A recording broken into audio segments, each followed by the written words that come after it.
Hey everybody, just a build update video for you guys this time. So this is revisiting my Sword and Board build or Daedric and updating it for patch 1.07 with some of the new changes that have tweaked some of the more optimal parts.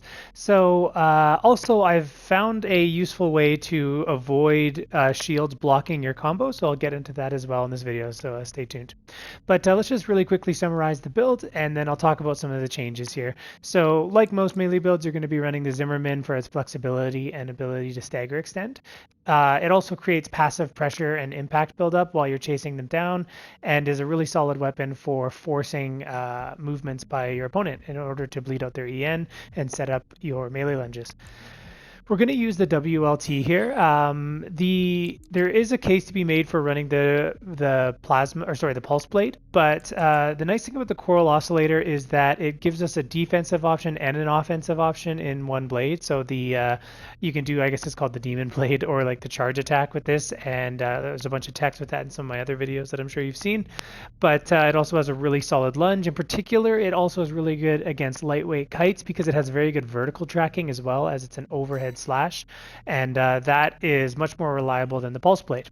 Additionally, the light lunge applies a lot of impact on lightweight, so it applies 960 accumulative impact, and that's only on one slash, whereas with the pulse blade you're often fishing with just one light slash against lightweight, so you're only getting about 450 accumulative impact per slash, and doing a lot more work with the Zimmerman.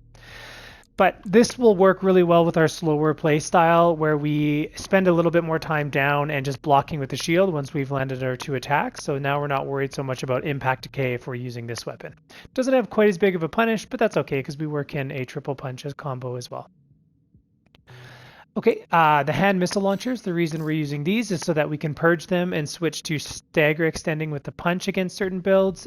Sometimes you'll purge it at the beginning of the map or at the match, depending on if your opponent is like a rushdown build. You're not going to have time to fire a round of missiles and have the space to purge it and make sure your Zimmerman stays equipped.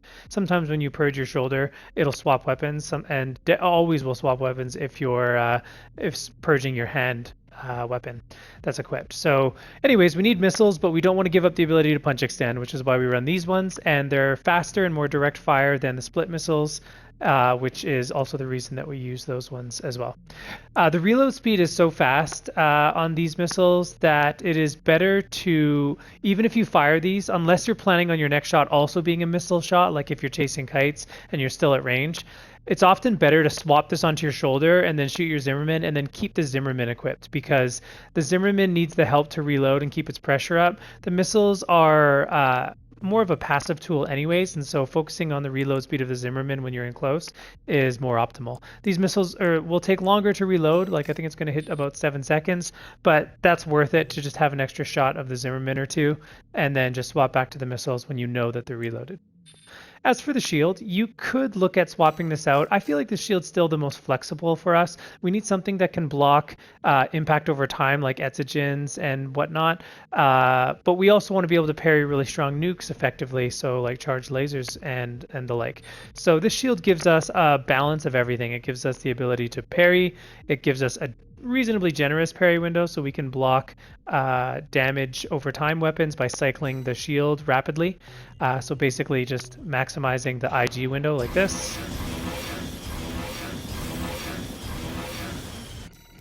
You can look at swapping this out if you feel like it per match. If you don't know what you're going to be up against, or if you just don't like to adapt your builds based on your opponents, which I don't really like to do either, then just keep this one as the go-to. But there's definitely a stronger case for using the PB Buckler now that you have an extra deploy with it. So, and the build isn't super tanky, and so a lot of times when you're fragile, that 20% you still let through with this shield, or 22% damage, it can matter.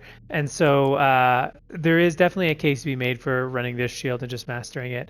You will have to work around the lesser deploys though, and I do find that this shield really helps against kites, as I need a lot of time with the shield up, especially when I'm falling to the ground and getting my energy back. I'll come to the core parts in a second, or sorry, the frame parts, but the inner parts. So the flugel, I personally prefer the flugel. It helps with the combo that I'm going to show you at the end because of its stronger thrust and duration, as well as its passive boost speed and upward thrust help at repositioning when targets get staggered in the air, and that can pose a little bit of a trouble for melee punishes, especially with the Coral Blade Punch one. The Kikaku can work though. A lot of times I forget I have this equipped sometimes from previous tweaks, and then I'll still play like I have the Flugel in some of my matches. So you can ignore the fact that I'm using Assault Boost to close the gap. I should be using the Melee Lunge if I'm running this, but the booster is more efficient, which is helpful, but it is a little bit trickier to do the counter shield combo because of the lower thrust. So you'll see, especially if the combo occurs in the air and you don't have the advantage of your jump distance. The Abbot, we need a balance of close range assist with at least marginal missile lock correction. We don't need a lot there, but we don't want to have like 0 just because it would make the missiles lock on time really punishing. So we're going to take the Abbot. It's good enough. The Ming Tang. So again, because this shield and sword build spends more of downtime, we're not looking to try to stagger them on the first combo every time, or the first initiation. And so regen time is really important. We want to minimize the amount of time that we're down on the ground. The EN recharge delay syncs up really nicely with this shield though. So 0.6 seconds and 0.68 seconds for the EN recharge delay versus the IG duration. So if you touch your boots on the ground, if you run out of battery, deploy the shield. By the time your shield's IG decays, then you're usually starting to regen energy. So just make sure your boots are on the ground at that point. And then assault armor, obviously for melee builds, countering pulse armor is critical, especially for lightweight builds. It's often the difference where you get that extra bit of free damage, or one free stagger into quick Coral Blade before they can deploy their pulse armor can often clinch the match. Okay, talking about the frame parts. The head is good, but you could definitely optimize this. I just like the aesthetic of it. It matches the whole like Oblivion Daedric look. So I'm going to go with this headpiece, even though I could probably squeeze out a little bit more stability or stats and EN efficiency. The speed is nice on it. Same with the Kassar, but you don't lose too much speed if you look at other heads like the Alba, or if you want a lot of stability, you could go the Mind Beta. Mind Alpha is also really good. I just like the look on this one, so I'll skip this. It's not a bad head, it's just you could definitely make or squeeze out a little bit more performance on some other heads. The VP40S core, though, is deliberate, so we need help with the booster efficiency. Again, with our new combo, QB cost is something we want to be very aware of with this build, as we don't have the same pool as the Santai offered. And so we really want to squeeze more usages out of our capacity that we have. And so we'll sacrifice a little bit more stats than the Mind Alpha would have given us, particularly in the resistances, but also a little bit in stability. And then the EN supply, again, relatively marginal. It's mainly the defensive stats that we notice that you're giving up, but we get something in return. We shed some weight, we gain some speed, and we gain some QB efficiency. So you'll notice our cost goes to 588 versus 630. The arms, again, if you want, you can sacrifice some speed and take more defenses if you want to run the 46S. The point is we're looking for super high melee specialization, but still reasonable defenses. And we do need a little bit of firearm specialization, so I don't think the Bash was a good idea on this one. We're so dependent on the Zimmerman on this build because we've given up a slot of outgoing damage in a shield. And we also likely purge our missiles in a lot of builds, and so we have to use punches. The Zimmerman is going to be doing a lot of the legwork. We really don't want to have to deal with FCS tracking issues, and so the Coral Blade we'll try to initiate with the Coral Blade, but a lot of times you have to bait out strong nukes first before you can go in, because the Coral Blade does not have a mini stun.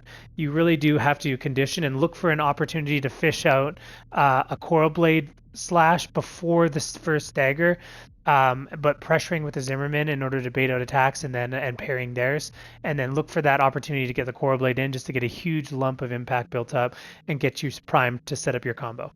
Even if you stagger with the Coral Blade, though, you still can do the combo on this build. So for those who have not seen the previous build video, if you just want to see it here, I'll just really quickly show you the combo.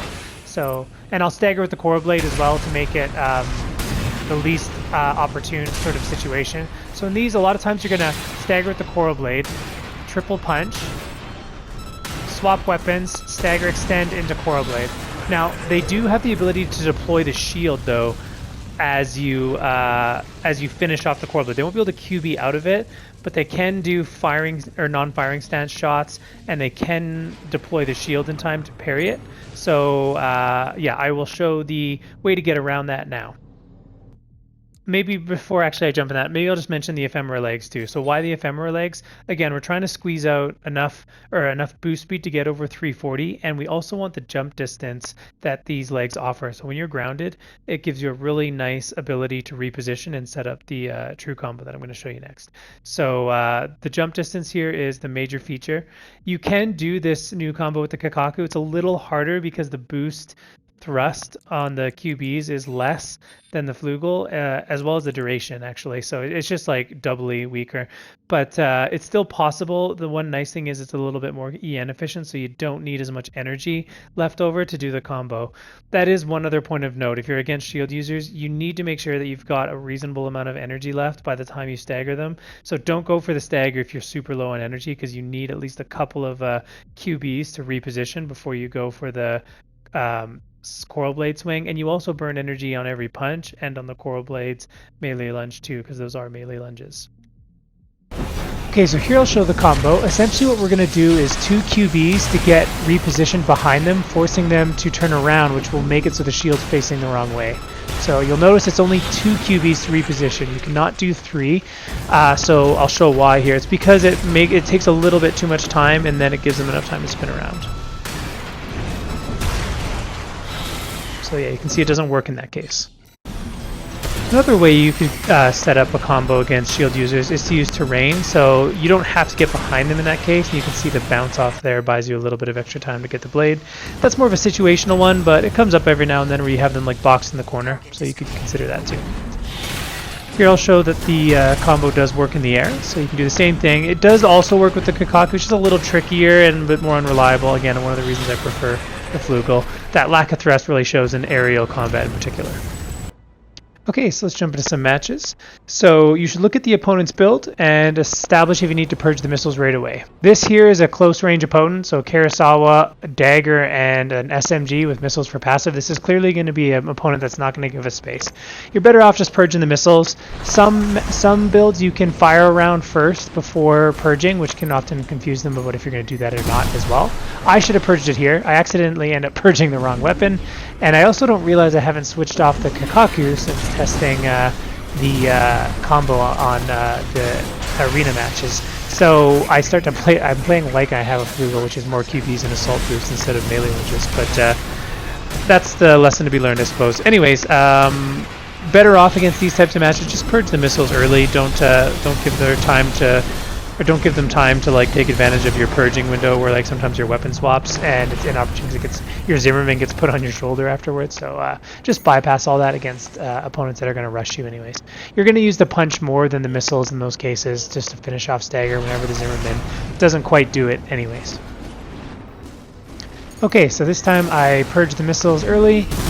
I do go for 1 free shot. You'll notice it swapped my weapons. The game's kind of buggy that way. It threw off my parry of the dagger, funny enough. But so against this build, I'm looking for a window where I can. I need to bait out his Karasawa or dagger before I commit to the lunge. Otherwise, he'll counter them. So that's kind of why I'm trying to bait something out before getting offensive with the Coral Blade. And I just use the Zimmerman and shield to create threats if they don't decide to use any of their armaments.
So I don't bother. I don't bother using my assault armor on that drop there because he had a melee punish, so I knew that if I just saved it, even if I lost the next stagger race, I was going to be able to cancel his punish with my assault armor. So it was kind of in my interest not to risk it in case he dropped out of range of the assault armor there. So yeah, keep that in mind too. When opponents are very aerial, sometimes you got to be very cautious with your assault armor and ask yourself if you like, especially if they have a melee weapon as their punish, ask yourself if it's better just to save it for the next round, or sorry, the next interaction and like exchange.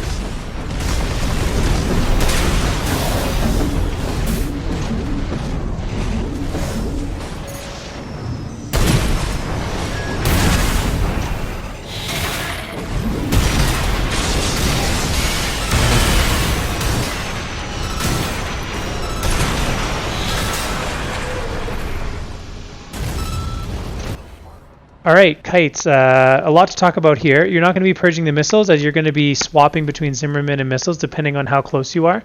As they get outside of Zimmerman range, fire off salvos of missiles and keep your missiles out. Once you close into Zimmerman range, though, keep the Zimmerman in your hand at as much time as possible, and then just allow the missiles to reload on your back. Usually, you'll have to fire 2 Zimmerman shots, maybe, in order to, and then swap back to the missile to get that 3rd salvo.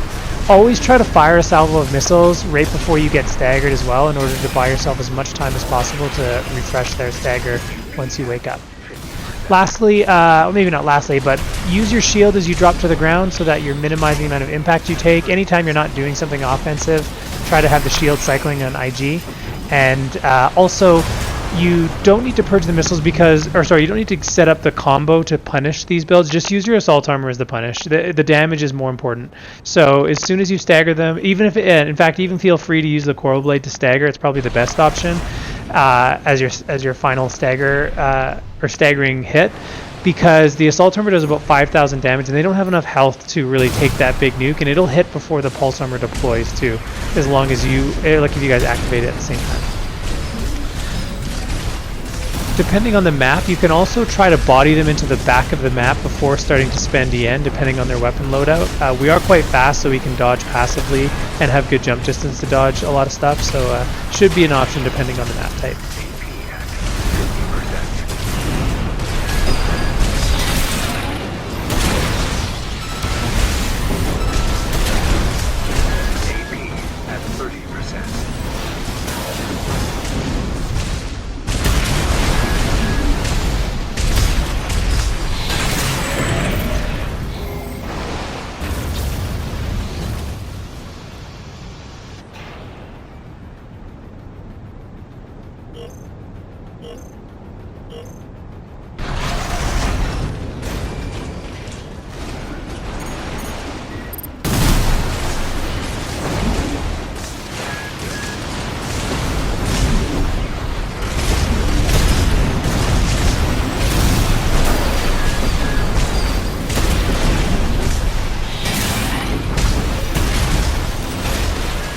So here's an example of ensuring I get a salvo of missiles out right as I get staggered, which resets their timer. That forces them to deploy the pulse armor, because otherwise I was going to catch them.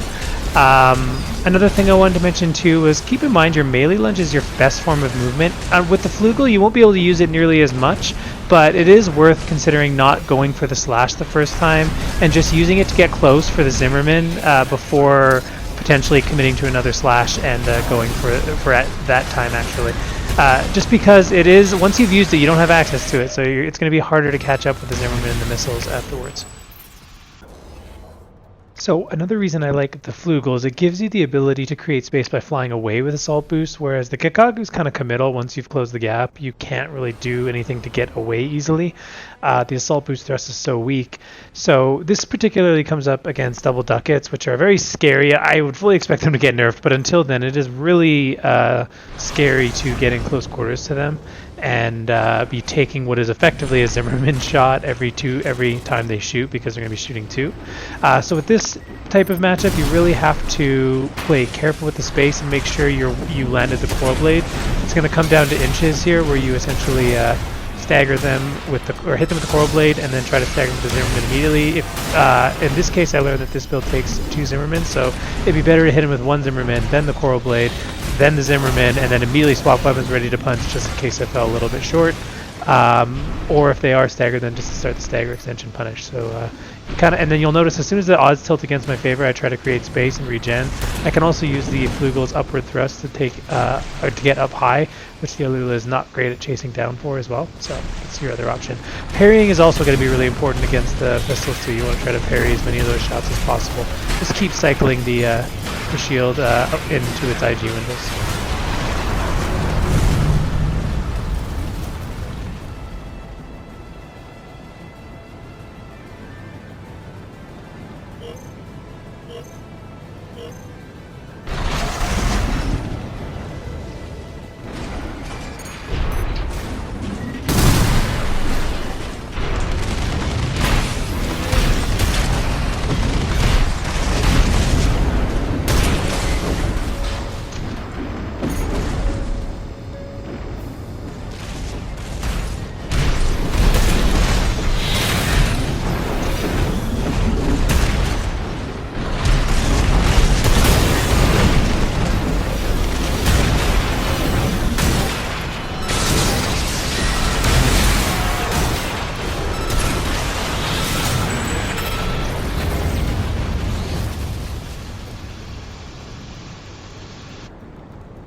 So here we have a laser swap build.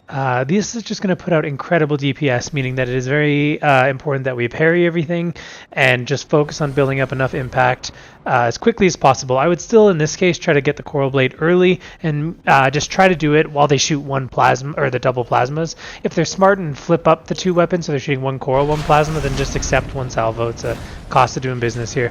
But you got to get that. Well, don't take it for free, but do try to don't hesitate and not do the Coral Blade. You really need that 1,000 free cumulative impact to win the race. So just space out the Zimmerman and then look for your opportunity to lunge in and secure it. Ideally between a salvo, but if you can't guarantee that, sometimes you're just going to take the salvo. Try to QP it at the last second as a Hail Mary, but usually they're running a Celis, so you might be taking it anyways.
Alright, that'll be it for this video. Don't forget to like and subscribe if you haven't already for more Armored Core content. Also, if you haven't seen this build already because you hadn't seen my earlier videos, well then I hope you enjoy the build as well. It's quite fun. My first attempt at a sword and board build, though I have many now.